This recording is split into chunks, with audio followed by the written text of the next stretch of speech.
সবগুলি গুরুত্বপূর্ণ।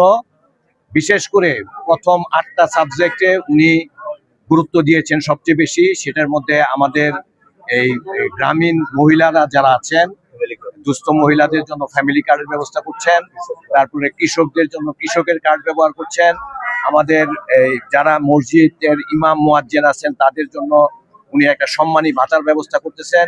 এরকম 8টা আইটেম স্বাস্থ্য ব্যবস্থা সেখানে আছে। এই স্বাস্থ্য ব্যবস্থা করবেন এবং দ্রুত গতিতে বেকারত্ব দূর করার চেষ্টা করবেন।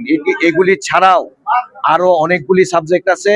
আমাদের মুক্তাগাছা, আমি মুক্তাগাছার প্রার্থী হিসেবে বলছি, আমাদের মুক্তাগাছার সবচেয়ে বড় সমস্যা সেটা হচ্ছে মুক্তাগাছার মাদক এবং জুয়া, এবং মুক্তাগাছার রাস্তাঘাটের যে অবনতি এবং শিক্ষা ব্যবস্থার যে অবনতি, সেটার গুরুত্ব দিব আমি সর্বোচ্চ।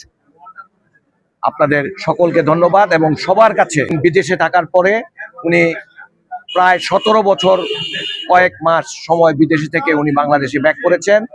উনি এই দলের নেতৃত্ব দিয়ে আমাদেরকে সামনের দিকে এগিয়ে নিয়ে আসবেন এবং 31 দফার মাধ্যমে উনি এই বাংলাদেশকে রাষ্ট্র মেরামতের কথা যেটা বলেছেন, সেটা রাষ্ট্রটাকে মেরামত করবেন ইনশাল্লাহ। আমরা সকলে মিলে, বিএনপির সকলে মিলে আমরা এই রাষ্ট্রটাকে মেরামত করব। আমরা সকল দেশবাসীর সহযোগিতা চাই, মুক্তাগাছাবাসীর সহযোগিতা চাই। সকলকে ধন্যবাদ। আসসালামু আলাইকুম।